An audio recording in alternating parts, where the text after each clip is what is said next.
Vishnu ശാലിനിയുടെ latest എപ്പിസോഡിൽ ശിവൻ എങ്ങനെ ഭക്ഷണം വാരി തരട്ടെ എന്ന് ചോദിക്കുമ്പോൾ ശാലിനി ഇങ്ങനെ നോക്കുന്നുണ്ട്. അന്നേരം ചെറിയൊരു ദേഷ്യം പോലെയാണ് അത് ശാലിനിയുടെ മുഖഭാവം കാണിക്കുന്നത്. അന്നേരം ശിവൻ പെട്ടെന്ന് പറയുന്നുണ്ടല്ല, ഞാൻ വേറൊന്നും കൊണ്ട് ചോദിച്ചതല്ല, ഭക്ഷണം കഴിക്കാൻ പറ്റാത്തത് കൊണ്ട് അങ്ങനെ ചോദിച്ചതാണ്, വേറൊന്നും വിചാരിക്കരുത് എന്നിങ്ങനെ പറയുന്നുണ്ട്. തുടർന്ന് ശാലിനിയാണെങ്കിൽ പതിയെ അങ്ങോട്ട് എഴുന്നേറ്റ് ഞാൻ പിന്നെ എങ്ങാനും കഴിച്ചോളാം എന്ന് പറഞ്ഞിട്ട് ശാലിനി അങ്ങ് അപ്പുറത്തേക്ക് പോകുന്നുണ്ട്. അന്നേരം ശിവനാകപ്പാടെ വിഷമിക്കുന്നുണ്ട്. എന്നിട്ട് ശിവനാണെങ്കിൽ ഈ ഭക്ഷണം എടുത്തുകൊണ്ട് ശാലിനി അവിടെ ഹാളിലേക്ക് പോയിരിക്കുകയാണ്. ശിവൻ ഈ പ്ലേറ്റ് എടുത്തുകൊണ്ട് അങ്ങോട്ടേക്ക് ചെല്ലുന്നുണ്ട്. എന്നിട്ട് പറയുകയാണ്, ഞാനാണെങ്കിൽ താൻ എനിക്ക് തന്ന സ്ഥാനം ദുരുപയോഗം ചൂഷണം ചെയ്തതെന്ന് തോന്നുന്നുണ്ടോ? അങ്ങനെയൊന്നുമില്ല.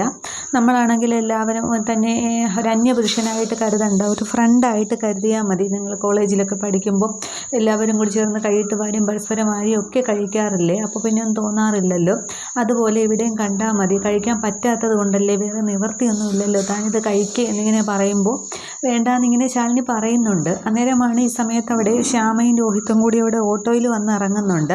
അന്നേരം പുറത്തെങ്ങും ആരും കാണാനില്ലെന്ന് രോഹിത്ത് പറയുകയാണ്. അന്നേരം അകത്തേക്ക് കയറിപ്പോകുന്ന പറഞ്ഞ് ശ്യാമ കയറുന്നുണ്ട് രണ്ടുപേരും കൂടി. അന്നേരം അനക്കൊന്നും ഇല്ലല്ലോ എന്നിങ്ങനെ പറയുകയാണ്. അന്നേരം അവരകത്തേക്ക് കയറാൻ തുടങ്ങുന്നുണ്ട്. ഈ സമയത്താണ് അവിടെ പിന്നെ ശിവനാണെങ്കിൽ പറയുന്നത്, കൊച്ചു കുഞ്ഞായിരുന്നെങ്കിൽ മടിക്കയിലേക്ക് ഇരുത്തി കോരി കൊടുക്കാമായിരുന്നു, ഇതങ്ങനെയല്ലല്ലോ, കളക്ടറായി പോയില്ലേ, ഇനിയിപ്പോൾ എന്താ ചെയ്യുക, അല്ലാതെ വേറെ നിവർത്തിയൊന്നും ഇല്ലല്ലോ, താൻ എൻ്റെ ഒരു ഫ്രണ്ടായിട്ട് കണ്ടാൽ മതി, ഇതിപ്പോൾ കഴിച്ചെന്നും പറഞ്ഞ് ഒന്നും സംഭവിക്കാൻ പോണില്ല, താൻ അങ്ങോട്ട് കഴിച്ചേ എന്ന് പറഞ്ഞിട്ട് ശിവനിങ്ങനെ ഭക്ഷണം വാരി ഇങ്ങനെ വായിലേക്ക് വെച്ച് ഇങ്ങനെ നീട്ടുകയാണ്.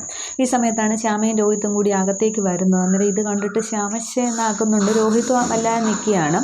അന്നേരം ശാലിനി ഇത് കാണുന്നുണ്ട്. തുടർന്ന് പെട്ടെന്ന് ശിവനെ അങ്ങോട്ട് മാറ്റുകയാണ്. എന്നിട്ട് പറയുകയാണ്, ഇതെന്താ ഇവിടെ പ്രണയനാടകം അരങ്ങേറുകയായിരുന്നോ എന്ന് പറഞ്ഞിട്ട് ശ്യാമ അങ്ങോട്ട് ചെല്ലുകയാണ്. എന്നിട്ട് രോഹിത്തോട് പറയുകയാണ്, കണ്ടല്ലോ, ഞാൻ വന്ന് പറഞ്ഞിരുന്നെങ്കിൽ വെറുതെ പറയുകയാണെന്ന് കരുതുമായിരുന്നില്ലേ, ഇതിപ്പോൾ കണ്ടപ്പോൾ അങ്ങോട്ട് ബോധ്യമായല്ലോ, നിങ്ങൾക്കായിരുന്നല്ലോ എൻ്റെ ചേച്ചിമാരെയൊക്കെ വിശ്വാസമെന്ന് പറയുന്നുണ്ട്, നിങ്ങൾക്ക് നാണമില്ലേ എന്നൊക്കെ ഇങ്ങനെ ശ്യാമ ചോദിക്കുകയാണ്. അന്നേരം പിന്നെ ശാലിനി ഇങ്ങനെ ആ വിഷമിച്ചിരിക്കുന്നുണ്ട്. പക്ഷേ ശിവന് ദേഷ്യം വരികയാണ്. ശിവനാണെങ്കിൽ ആ തോളിലെ തോർത്തൊക്കെ എടുത്ത് കൊണ്ടങ്ങോട്ട് കുടയുന്നുണ്ട്. ആവശ്യമില്ലാത്ത പറയരുത്, ഭക്ഷണം കൈകൊണ്ട് കോരി വാരി കഴിക്കാൻ പറ്റാത്ത അവസ്ഥയാണ്, അതുകൊണ്ട് സഹായിച്ചെന്നേ ഉള്ളൂ എന്നിങ്ങനെ പറയുമ്പോൾ, എന്നാലും നിങ്ങൾക്ക് നാണമില്ലേ എന്നൊക്കെ പറഞ്ഞ് ശ്യാമ വീണ്ടും പറയുകയാണ്. അങ്ങനെ കുറേയൊക്കെ പറയുമ്പോൾ നാവിന് എല്ലില്ല എന്നുള്ള ആവശ്യമില്ലാത്ത പറയരുത്, നിങ്ങൾ ഹണിമൂണാ എന്നാൽ ശിവൻ വീണ്ടും ദേഷ്യപ്പെടുന്നുണ്ട്. ശ്യാമയുടെ നേരെ കൈകൊണ്ട് സംസാരിക്കുമ്പോൾ ശ്യാമ ഒന്ന് പേടിക്കുന്നുണ്ട്. രോഹിത്തും മിണ്ടാതെ. എന്നിട്ട് രോഹിത്തും പറയുന്നുണ്ട്, ശ്യാമ ഇങ്ങനെയൊക്കെ പറയുമ്പോൾ ഞാൻ നിങ്ങൾ രണ്ടുപേരെയും കുറിച്ച് ഇങ്ങനെയൊന്നും അല്ല കരുതിയത് എന്നിങ്ങനെ പറയുന്നുണ്ട്. അന്നേരം ശാലിനി പതുക്കെ എഴുന്നേക്കാൻ ശ്രമിക്കുമ്പോൾ ശാലിനി അങ്ങ് കസേരയിലേക്ക് വീഴുകയാണ്. പക്ഷേ ഇതൊന്നും അവർ കാര്യമായിട്ട് എടുക്കുന്നില്ല. അന്നേരം ശ്യാമ പറയുന്നുണ്ട്, നിങ്ങളിനി എന്തൊക്കെ കരുതിയാലും ഞങ്ങൾക്ക് രണ്ടുപേരെയും നമ്മളെ അറിയാം, അല്ലാതെ വേറൊന്നുമില്ല എന്ന് പറയുമ്പോൾ ശിവൻ വീണ്ടും പറയുന്നുണ്ട്, ഭക്ഷണം കഴിക്കാൻ പറ്റാത്ത അവസ്ഥ ആയതുകൊണ്ട് സഹായിച്ചെന്നേ ഉള്ളൂ, അല്ലാതെ വേറൊന്നുമില്ല. അന്നേരം എന്നാലും പ്രണയനാടകം കണ്ടുകൊണ്ടാണല്ലോ ഇങ്ങോട്ട് കയറി വന്നത്, എന്തായാലും മോശമായിപ്പോയി. ഞാൻ വന്നത് എൻ്റെ ചേച്ചിയുടെയും കുഞ്ഞിൻ്റെയും കാര്യം അറിയാനാണ്, അതിപ്പോൾ എന്തായാലും അറിഞ്ഞല്ലേ പറ്റൂ. പ്രണയ നാടകമൊക്കെ കൊഞ്ചലൊക്കെ കഴിഞ്ഞിട്ട് പുറത്തേക്ക് വന്നാൽ മതി, ഞങ്ങൾ ഉമ്മറത്തിരിക്കാം എന്ന് പറഞ്ഞിട്ട് അറിഞ്ഞിട്ടല്ലേ പോകാൻ പറ്റൂ എന്ന് പറഞ്ഞിട്ട് ശ്യാമരോഹിത്തിനെ വിളിച്ചുകൊണ്ട് വെളിയിലേക്ക് ഇറങ്ങുന്നുണ്ട്. തുടർന്ന് ശാലിനി ഇങ്ങനെ ആകെ വിഷമിച്ച് തന്നെ ഇരിക്കുന്നുണ്ട്. തുടർന്ന് രോഹിത്തിനോട് ശ്യാമ പറയുകയാണ്, കണ്ടല്ലോ, കണ്ടപ്പോൾ ബോധ്യമായല്ലോ, ഞാൻ പറഞ്ഞിരുന്നെങ്കിൽ കള്ളവണെന്ന് പറയുകയായിരുന്നില്ലേ എന്നൊക്കെ വന്ന് പറയുകയാണ്. തുടർന്ന് വീണ്ടും ശിവനിങ്ങനെ ഭക്ഷണം വാരുന്നുണ്ട്. എന്നിട്ട് പറയുകയാണ്, ഇതിപ്പോൾ ശ്യാമയുടെ പിന്നെ നാവ് അറിയാമല്ലോ, എന്തെങ്കിലും കിട്ടിയാൽ തന്നെ അവൾ അത് പെരുപ്പിച്ചുകൊണ്ടേയിരിക്കും, താനിപ്പോൾ ഇത് കഴിച്ചു എന്ന് കരുതി ലോകം അവസാനിക്കാനൊന്നും പോകുന്നില്ല, കഴിച്ചെന്ന് പറഞ്ഞിട്ട് വീണ്ടും ശിവൻ ഭക്ഷണം വാരി കൊടുക്കുകയാണ്. അന്നേരം ശാലിനിയുടെ കണ്ണൊക്കെ ഇങ്ങനെ നിറഞ്ഞൊഴുകുന്നുണ്ട്. ശാലിനി പറയുന്നത്, വേണ്ട ശിവ, ഇതിപ്പോൾ കഴിച്ചാലും എനിക്ക് ദഹിക്കാതെ തന്നെ കിടക്കും എന്ന് പറയുന്നുണ്ട്. അന്നേരം ശിവൻ പറയുകയാണ്, എന്തായാലും ശ്യാമ ഇനി നാട്ടിലൊക്കെ പറയാൻ പോകുന്നത് ഞാൻ തനിക്ക് ഭക്ഷണം വാരി തന്നു എന്നാണ്, കുഴപ്പമില്ല എന്നൊക്കെ പറയുമ്പോൾ, വേണ്ട, ഇത് കഴിച്ചാലും എനിക്ക് ഇറങ്ങില്ല, എനിക്ക് വേണ്ട എന്നിങ്ങനെ പറഞ്ഞ് ശാലിനി ഇങ്ങനെ വിഷമിച്ചിരിക്കുകയാണ്. അന്നേരം ശിവൻ വാരി കൊടുക്കുന്ന ഭക്ഷണം ശാലിനിയാണെങ്കിൽ കഴിക്കുന്നില്ല. ഇതേ സമയം അരുണയും ശാരികയും കൂടി കുഞ്ഞിനെയും കൊണ്ട് ഇവിടെ ശാലിനിയെ കാണാനാണെന്ന് തോന്നുന്നു കാറിൽ ഇങ്ങനെ വന്നുകൊണ്ടിരിക്കുകയാണ്. അന്നേരം ശാരികയാണെങ്കിൽ കുഞ്ഞിനെ ഇങ്ങനെ പുറത്തേക്ക് നോക്കുമ്പോൾ കാക്ക പോകുന്നു, അങ്ങനെ ഇങ്ങനെ ഓരോന്നൊക്കെ പറഞ്ഞ് കാണിക്കുകയാണ്. ശാരികയുടെ മടിയിലാണ് ഈ കുഞ്ഞിരിക്കുന്നത്. അന്നേരം അരുണ ഇങ്ങനെ നോക്കുന്നുണ്ട്. എന്നിട്ട് പറയുകയാണ്, നിന്റെ മടിയിൽ ഇതേ ഒരു വാശിയും കൂടാതെ ഇരിക്കുന്നത് കണ്ടോ, ഒരു കുഴപ്പമില്ല, ചിലപ്പോഴൊക്കെ വാശി പിടിച്ച് കരയുമ്പോൾ നീ എന്നെടുത്താൽ കരച്ചിൽ നിർത്തുമല്ലോ, എന്ത് ട്രിക്കാണ് നീ പ്രയോഗിക്കുന്നത്, എനിക്ക് കൂടി ഒന്ന് പഠിപ്പിച്ചു തരണേന്ന് പറയുകയാണ്. അന്നേരം അങ്ങനെ പ്രത്യേകിച്ചൊന്നുമില്ല എന്ന് പറയുമ്പോൾ, എന്നാലും എന്നെ നോക്കി ഒന്ന് ചിരിക്കാറ് പോലും ഇല്ല, അതാണ് ചോദിച്ചതെന്ന് പറയുന്നുണ്ട്. അന്നേരം എൻ്റെ സങ്കടങ്ങൾ ഞാൻ മോളോടാണ് പറയുന്നത്. പിന്നെ അവൾക്ക് മനസ്സിലായില്ലെങ്കിലും അവൾ കേട്ടുകൊണ്ടേയിരിക്കും, തീരുന്നതുവരെ കേട്ടുകൊണ്ടേയിരിക്കും, അല്ലാതെ എന്നൊക്കെ പറഞ്ഞ് സങ്കടപ്പെടുകയാണ്. അന്നേരം അരുണ ചോദിക്കുന്നുണ്ട്, നിന്റെ കുഞ്ഞു ഇതേ പ്രായമായിരുന്നില്ലേ, എങ്ങനെയാണ് കാണാതായത്, എങ്ങനെയായിരുന്നു കുഞ്ഞ് എന്നൊക്കെ ചോദിക്കുമ്പോൾ, മുഖമൊക്കെ എങ്ങനെയായിരുന്നു ചോദിക്കുമ്പോൾ, എനിക്കതൊന്നും ഓർമ്മയില്ല, കുറേ നാൾ മരുന്നും ഇതൊക്കെ ആയിട്ട് ഒരു മന്ദതയായിരുന്നു, മുഖം പോലും എനിക്ക് ഓർമ്മയില്ല, ഈ പ്രായം കഴിഞ്ഞാൽ എങ്ങനെയാണ് എൻ്റെ കുഞ്ഞിനെ കണ്ടെത്തുക എന്ന് പോലും അറിയില്ല എന്ന് പറഞ്ഞ് ഒരുപാട് സങ്കടപ്പെട്ട് കരയുന്നുണ്ട്. അന്നേരമാണെങ്കിൽ സമാധാനിക്കും, നിൻ്റെ കുഞ്ഞിനെ കണ്ടെത്താൻ ഞാനും കൂടി എൻ്റേതായ വഴിക്ക് അന്വേഷണം നടത്താമെന്ന് പറയുകയാണ്. എങ്ങനെയാണ് കാണാതായതെന്ന് ചോദിക്കുന്നുണ്ട്. അന്നേരം ശാരിക വീണ്ടും സങ്കടപ്പെടുകയാണ്, എന്നിൽ നിന്നും അടർത്തി മാറ്റിയതാണ്, കൊണ്ടുപോയതാണ് അവർ, ഞാനറിയാതെ എൻ്റെ കുഞ്ഞിനെ വിൽക്കുകയാണ് ചെയ്തത് എന്നിങ്ങനെ പറഞ്ഞ് എൻ്റെ മോളെ ഞാൻ എന്തെങ്കിലും കണ്ടെത്തുമായിരിക്കും എന്നൊക്കെ പറഞ്ഞ് സങ്കടപ്പെടുകയാണ്. അന്നേരം ഈ കുഞ്ഞിനെയും ശാരിക ഇങ്ങനെ മാറി മാറി കാണിക്കുകയാണ്. സ്വന്തം കുഞ്ഞിനെ മടിയിലെത്തിക്കൊണ്ടാണ് തൻ്റെ കുഞ്ഞിനെ കാണാനില്ല എന്ന് പറഞ്ഞ് ശാരിക ഒരു സഹായത്തോടെ കാര്യങ്ങളൊക്കെ പറയുന്നത്. അന്നേരം ആരാ നിൻ്റെ കുഞ്ഞിനെ കൊണ്ടുപോയി, ആരാ നീ വളർത്താൻ ഏൽപ്പിച്ചത്, ആരെയാന്നൊക്കെ ചോദിക്കുമ്പോൾ പെട്ടെന്ന് ആരെ പേര് എങ്കിൽ നമുക്ക് ലീഗലി അത് മൂവ് ചെയ്യാമെന്നൊക്കെ പറയുമ്പോൾ പിന്നെ എന്നും പറഞ്ഞ് പേര് ശാലിനിയുടെ പേരാണല്ലോ, ശാരിക പറയുന്നില്ല. നീ അത് എനിക്കറിയില്ല മേഡം എന്ന് പറയുമ്പോൾ, നീ എന്നിൽ നിന്നും എന്തൊക്കെയോ മറയ്ക്കുന്നുണ്ട്, പറഞ്ഞാൽ ഞാൻ കൂടി സഹായിക്കാമെന്ന് പറയുമ്പോൾ ശാരിക ഓർക്കുന്നുണ്ട് അരുണയും ശാലിനിയും കൂടി അന്ന് ആ ഒരു ഗാർഗിയുടെ കിച്ചണിൽ വെച്ച് കൂട്ടുകാരാണല്ലോ, അപ്പോൾ മേഡത്തിൻ്റെ ഫ്രണ്ട് തന്നെയാണ് ശാലിനി, അപ്പോൾ പിന്നെ ഒരു ആക്ഷനും എടുക്കില്ലല്ലോ എന്ന് പറയുകയാണ്. അന്നേരം ശാരി ഇങ്ങനെ ആലോചിക്കുമ്പോൾ, എന്താ നീ പറയാത്തത് എന്താണെന്ന് ചോദിക്കുമ്പോൾ, എനിക്കറിയാമായിരുന്നെങ്കിൽ ഞാൻ ആ വഴിക്ക് പോവില്ലായിരുന്നോ മേഡം, ഞാൻ എങ്ങനെയെങ്കിലും എൻ്റെ മോളെ കണ്ടെത്തും, അല്ലേ മോളെ എന്നും പറഞ്ഞ് കുഞ്ഞിനെ തട്ടി ചോദിക്കും. കുഞ്ഞിങ്ങനെ ഇങ്ങനെ ചിരിക്കുകയാണ്. എന്തെങ്കിലും മോള് സമ്മതിച്ചു, ഞാൻ കണ്ടെത്തും എന്നിങ്ങനെ പറയുമ്പോൾ പിന്നീട് അരുണയൊന്നും ചോദിക്കുന്നുമില്ല.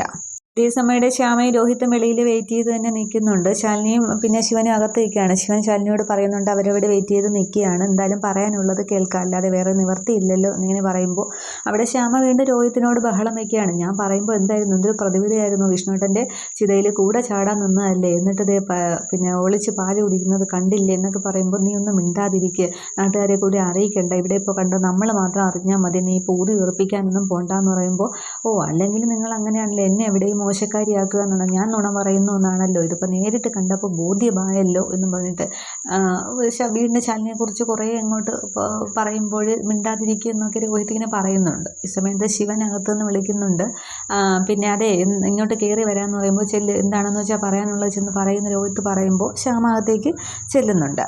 തുടർന്ന് രോഹിത്തും അകത്തേക്ക് കയറുന്നുണ്ട്. അന്നേരം അവിടെ രോഹിത്ത് ഇരിക്കുന്നുണ്ട്, ശിവനും ശാലിനി ഇരിക്കുകയാണ്, ശ്യാമ അവിടെ നിൽക്കുന്നേ ഉള്ളൂ. അന്നേരം നിങ്ങൾ ആഹാരം കഴിച്ചിട്ടാണോ വന്നതെന്ന് ഇങ്ങനെ ശിവൻ ചോദിക്കുമ്പോൾ, നിങ്ങളുടെ സൽക്കാരം സ്വീകരിക്കാൻ വന്നതല്ല, ശ്യാമ ദേഷ്യത്തിൽ തന്നെയാണ്. അന്നേരം സൽക്കാരം സ്വീകരിക്കുകയോ സ്വീകരിക്കാതിരിക്കുകയോ ചെയ്യുക, പക്ഷേ ചോദിക്കേണ്ടത് ഞങ്ങളുടെ മര്യാദ എന്നിങ്ങനെ ശാലിനി പറയുകയാണ്. അന്നേരം മര്യാദ ഇപ്പോൾ കുറച്ച് മുമ്പ് കണ്ടല്ലോ എന്നിങ്ങനെ പറഞ്ഞ് ശ്യാമ വീണ്ടും കളിയാക്കുകയാണ്. അന്നേരം നീ എന്ത് കണ്ടു എന്നാണ്, എൻ്റെ കൈയാണെങ്കിലും ഒന്ന് അനക്കാൻ പോലും വയ്യ, നേരെ ഒന്ന് നിവർന്ന് നിൽക്കാൻ പോലും എനിക്ക് വയ്യ, എനിക്കൊരു കൈസഹായത്തിന് ആരെങ്കിലും വേണ്ടേ, ഭക്ഷണം കഴിക്കണ്ടേ, ജീവൻ കിടക്കണ്ടേ, അതിനല്ലേ എന്നിങ്ങനെ ചോദിക്കുന്നുണ്ട്. അന്നേരവും പിന്നെ ശ്യാമ വീണ്ടും അങ്ങോട്ട് ദേഷ്യപ്പെടുമ്പോൾ, ഞാൻ കണ്ടാണെന്ന് നീ എന്ത് കണ്ടു എന്നാണ് എന്നിങ്ങനെ ചോദിക്കുന്നുണ്ട്. എനിക്ക് വയ്യാതായപ്പോൾ ശിവൻ നിന്നെ വിളിച്ചതല്ലേ, ഒന്ന് സഹായിക്കാനായിട്ട്, ഒന്ന് വന്ന് നിന്നില്ലെങ്കിലും വേണ്ടില്ല, ഒന്ന് വന്ന് നോക്കുക പോലെങ്കിലും നീ ചെയ്യൂ, നീ ഇപ്പോഴും നീ ചോദിച്ചോ, ഞാനൊന്ന് ഭക്ഷണം കഴിച്ചോ എന്നെങ്കിലും നീ ഒന്ന് തിരക്കുമെന്ന് ചോദിക്കുകയാണ്. ഒരൊറ്റ അതുകൊണ്ട് നീ നിൻ്റെ കുഞ്ഞേച്ചിയെ അളന്ന് കഴിഞ്ഞില്ലേ, അതുകൊണ്ട് നീ അങ്ങ് തീർപ്പാക്കി കളഞ്ഞില്ലേ, നീ ഇവിടെ നിന്ന് പുലമ്പുന്നത് കൊണ്ട് നിന്നോട് മാത്രമായിട്ട് ഞാൻ പറഞ്ഞു, ഇത്രയെങ്കിലും ഒക്കെ പറയണ്ടേ എന്നും പറഞ്ഞ് ശാലിനി ദേഷ്യപ്പെടുകയാണ്. ഞാനിനി എൻ്റെ ഇഷ്ടം പോലെ ജീവിക്കാം, ആരെന്ത് വിചാരിച്ചാലും കുഴപ്പമില്ല എന്നിങ്ങനെ ശാലിനി തീർത്ത് പറയുകയാണ്. അന്നേരം ശ്യാമ രോഹിത്തിനോട് പറയുന്നുണ്ട്, കേട്ടല്ലോ പറഞ്ഞത്, അപ്പോൾ ഇനിയെങ്കിലും മനസ്സിൽ വിഗ്രഹം പോലെ കൊണ്ടു കിടക്കുന്ന അതങ്ങ് ഉടച്ച് കളഞ്ഞുതരാമെന്ന് പറയുമ്പോൾ, ഞാൻ നിന്നോടാണ് പറഞ്ഞത്, നീ ഇത്രയും നേരമായിട്ട് പറഞ്ഞിട്ട് നീ എൻ്റെ കാര്യം എന്തെങ്കിലും ഒന്ന് തിരക്കുമോ എന്നും പറഞ്ഞ് ശ്യാമയോട് വേണ്ടി ശാലിനി പറയുമ്പോൾ ശ്യാമ ആദ്യമൊക്കെ നിൽക്കുന്നുണ്ട്, പക്ഷേ ഒരു തരത്തിലും വിട്ടുകൊടുക്കാനായിട്ട് ശ്യാമ അവിടെ തയ്യാറാകുന്നില്ല. തുടർന്ന് വീണ്ടും ശ്യാമ അങ്ങോട്ട് ദേഷ്യത്തിൽ തന്നെ പറയുന്ന, ഹണിമൂണൊക്കെ ആഘോഷിക്കുന്നതിനിടയ്ക്ക് ഒരു കാര്യം നിങ്ങൾ മറന്നുപോയി, ഞങ്ങളുടെ ഒരു ചേച്ചിയുണ്ട്, ചേച്ചിയെയും കുഞ്ഞിനെയും കാണാതായി, അതിന് എന്തെങ്കിലും ഒരു തീരുമാനം ഉണ്ടാക്കാനായിട്ട് നിങ്ങൾക്ക് കഴിഞ്ഞു, ഒരു ജില്ല ഭരിക്കുന്ന ആളല്ലേ, ശ്രമിക്കാത്തത് കൊണ്ട് തന്നെയാണ്, അല്ലാതെ പറ്റാത്തത് കൊണ്ടല്ലല്ലോ എന്നൊക്കെ ഇങ്ങനെ പറഞ്ഞ്, അതിനൊന്നും അല്ലല്ലോ ഇവിടെ സമയം എന്നിങ്ങനെ പറഞ്ഞ് ശിവനെ നോക്കുകയാണ്. അന്നേരം ശ്യാമ എന്നിങ്ങനെ ദേഷ്യത്തോടെ ശാലിനി വിളിക്കുകയാണ്. അന്നേരം ഞാനൊന്നും പറയുന്നില്ല, എല്ലാം അങ്ങ് കണ്ണും പൂട്ടി ഇരുന്ന് തരാം, നിങ്ങൾ ഇഷ്ടം പോലെ ആയിക്കോ, പക്ഷേ നിങ്ങൾ ഈ ധരിച്ചിരിക്കുന്ന IAS കുപ്പായം ഉണ്ടല്ലോ, അത് നിങ്ങൾക്ക് കിട്ടാനായിട്ട് ഒരു ഒരുപാട് കരിയും പൂവൊക്കെ അടുക്കളയിൽ കിടന്ന് കൊണ്ട ആളാണ് എൻ്റെ ശാരികേച്ചി. അതുകൊണ്ട് കണ്ടെത്താനായിട്ട് എന്തെങ്കിലും ഒരു തീർപ്പുണ്ടാക്കുക തന്നെ വേണം എന്നിങ്ങനെ പറയുകയാണ്. അന്നേരം ഇങ്ങനെ ബഹളം സംസാരിച്ചുകൊണ്ട് നിങ്ങളെ കൊണ്ട് ശ്രമിക്കാത്തത് കൊണ്ടാണ്, പോലീസും എല്ലാം നിങ്ങളുടെ കയ്യിലല്ലേ, പക്ഷെ നിങ്ങൾ ശ്രമിക്കുന്നില്ല എന്തുകൊണ്ട് എന്നൊക്കെ പറഞ്ഞ് ശ്യാമ കുറേ ഇങ്ങനെ പറഞ്ഞുകൊണ്ടിരിക്കുമ്പോഴാണ് അവിടെ പിന്നെ അരുണയും അവരെ കാറിനാണെങ്കിൽ ശാലിനിയുടെ വീടിൻ്റെ ഫ്രണ്ടിൽ വന്ന് നിൽക്കുന്നുണ്ട്. അന്നേരം അരുണ പറയുന്നുണ്ട്, നീ ഒരു കാര്യം ശാരികയോടാണ് പറയുന്നത്, ഈ പാല് മോൾക്ക് കൊടുത്തിട്ട് പതിയെ കൊണ്ടുവന്നാൽ അകത്തേക്ക് വേണമെങ്കിൽ ബിസ്ക്കറ്റ് കൂടി കൊടുത്തോ എന്ന് പറയുകയാണ്. അന്നേരം ഞാനൊന്ന് അകത്തേക്ക് കയറാമെന്ന് പറയും. അന്നേരം ആരെ കാണാനാണെന്ന് പറയുമ്പോൾ എൻ്റെ ഒരു ഫ്രണ്ടാണ്, ഒരു കേസിൻ്റെ കാര്യം സംസാരിക്കാനാണ്, പിന്നെ നമ്മുടെ ചക്കരക്കുട്ടി അവളെ ഒന്ന് കാണിക്കുക വേണം, വാവേ ഞാൻ അകത്തോട്ട് കയറട്ടെ എന്ന് പറഞ്ഞിട്ട് കുഞ്ഞിനെ ഒന്ന് പിടിച്ച് കുലുക്കുകയും ചെയ്തിട്ട് അരുണ അകത്തേക്ക് കയറുകയാണ്. ശാരിക കുഞ്ഞിനെയും കൊണ്ട് കാറിനകത്തിരിക്കുന്നേ ഉള്ളൂ. അന്നേരം പിന്നെ അമ്മയുടെ കൂട്ടുകാരി മോളെ കാണാനായിട്ട് എത്തിയിരിക്കുകയാണ്. പാല് കുടിക്കുന്നു, അതിന് പാല് കൊടുക്കുകയാണ്. അരുണിനെ അകത്തോട്ട് കയറുമ്പോൾ ശ്യാമയെ ബഹളം വെച്ചുകൊണ്ട് ശാലിനിയോട് ദേഷ്യപ്പെടുന്ന സംസാരമാണ്. അന്നേരം അരുണ പറയുന്നുണ്ട്, ഇഫ് യു ഡോണ്ട് മൈൻഡ്, നിങ്ങൾ ഫാമിലി കാര്യം സംസാരിക്കുകയാണെങ്കിൽ ഞാൻ ശാലിനി ഒന്ന് കാണാമെന്നാണ്, പിന്നീട് വന്ന് കണ്ടോളാം എന്ന് പറയുമ്പോൾ പിന്നെ ശാലിനി പറയുന്നുണ്ട്, അങ്ങനെ ഒന്നുമില്ല അരുണെ, വാ നീ കറക്റ്റ് സമയത്ത് തന്നെയാണ് വന്നിരിക്കുന്നത് പറയുമ്പോൾ അരുണകത്തേക്ക് കയറുന്നുണ്ട്. അന്നേരം ശിവൻ ഇരിക്കാൻ പറയുകയാണ്. തുടർന്ന് അരുണ ഇരിക്കുന്നുണ്ട്. കാറിൽ അവിടെ ശാരിയും കുഞ്ഞുമായിട്ട് ഇരിക്കുകയാണ്. ഇത്രയുമേ ഈ ഒരു എപ്പിസോഡിൽ കാണിക്കുന്നുള്ളൂ. അപ്പോൾ മിക്കവാറും ഇവരിവിടെ സംസാരിച്ച് പുറത്തേക്ക് ശ്യാമയും രോഹിത്തും കൂടി പുറത്തേക്ക് ഇറങ്ങുമ്പോൾ അരുണ കാറിലിരിക്കുന്ന ശാരിക്ക് എന്തായാലും ഇറങ്ങില്ല, ചിലപ്പം കുഞ്ഞ് ഇരിക്കുകയായിരിക്കും ചെയ്യുന്നത്, അവരങ്ങ് പോവുകയും ചെയ്യും, പിന്നീട് ഇറങ്ങില്ലായിരിക്കും. അത് എങ്ങനെയാണെന്നുള്ളത് നമുക്ക് കാണാം. Okay, thank you.